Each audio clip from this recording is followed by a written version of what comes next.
Minecraft o să prezint două dintre bazele noastre, unul al meu și celălalt al verișorul meu, Rais. Bună ziua!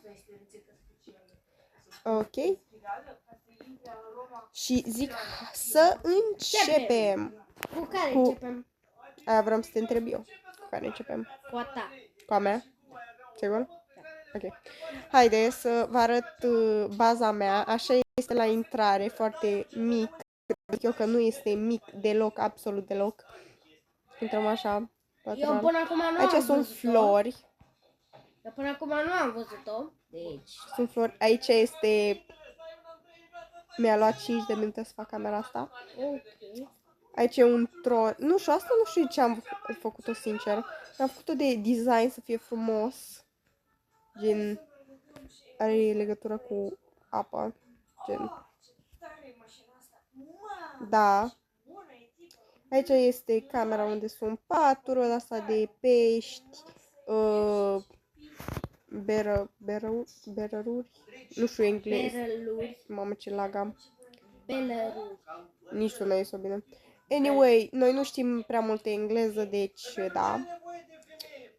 Crafting table, o fermă și cam atâta. Din nou, nu știu de ce am făcut toată partea asta, nu să fac toată partea asta, dar am crezut că o să fie foarte frumos. Sana, îți place skin-ul meu? Poți să stai aici așa, Îți place skin-ul pe meu? scaun. Frumos. Uite-te un pic la skin-ul meu. Bine. Ok, hai să vedem casa lui verișorul meu acum. Baza, nu casă. O să fac... Nu o să mă joc pe canal foarte mult pe Bedrock Edition când fac videoclipuri cu Minecraft, pentru că... Asta este casa. Ok. Aici. Reprezintă ce în casă? Un pat, un...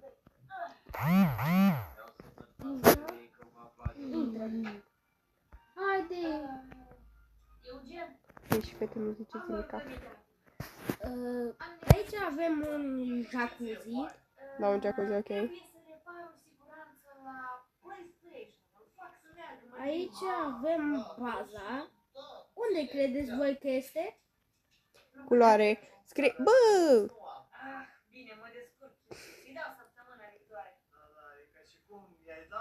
Așa, aici... Ce-i în chest? Nimic. Ender chest, niște armuri. Da, bazele astea au fost făcute pe creativ, pentru că n-am avut nici cheful, nici timpul ca să facem pe survival și da. Acum, ce notă îmi dai la mine? Îți dau un 9,50. Ok, de ce? Pentru că e foarte extrem de frumoasă. 9,50 și nu 10. Trebuie să zicem asta. Pentru că nu este perfectă. Ce nu e perfect? Trebuia să mai faci un frigider cu shawarma. Ok. Așa, la casa ta îți dau... Eu am plecat. ok. La casa ta îți dau și eu un 8,50 pentru că e foarte simplistă și mică. Băi, poate îți dau cu ciocanul în cap. Nu merge așa. Este pe creativ. Da, și cum vroiam să vă zic că o să facem videoclipuri și pe Bedrock. Dar foarte puține videoclipuri de Minecraft pe Bedrock, pentru că eu împart laptopul cu sora mea și sora mea are nevoie de el pentru școală și o să încerc să fac cele mai multe videoclipuri de Minecraft pe Java și nu pe Bedrock. Pentru că, cum ați putut observa, am foarte mult lag pe Bedrock. Și dacă v-a plăcut acest episod, nu uitați să apăsați pe butonul de like și subscribe. Și... Ce? Vrei să mai ne jucăm un pic Minecraft cu abonații pe survival? Ce zici? Da, pentru că data viitoare, în următorul videoclip, vom face amândoi, eu cu verișorul meu, o mapă de survival, nu de hardcore.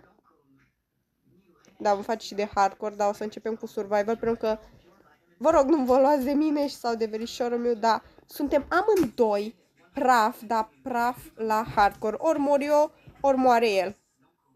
Și da, am mape de hardcore de nici nu mai am aminte câte Așa, cu acum el. hai să mai ne jucăm Și cu abonați. nu uitați să scrieți în comentarii idei de construcții care vreți să le construim pe acele mape de hardcore sau survival. Și o să mai fac o serie de construcții pe creativ, pe mapă flat. Îmi puteți scrie acolo să facem fermă automată de sugarcane, cum ar fi, sau de alte chestii, sau un sistem de în ochiul tău. sau un sistem de organizare, cum ar fi foarte interesant, un sistem de organizare și alte chestii de genul. Și dacă v-a plăcut episodul de azi, nu uitați să dați like și subscribe și dacă mai vreți episoade de genul, nu uitați să apăsați pe clopoțel și ne vedem data viitoare. Pa, pa!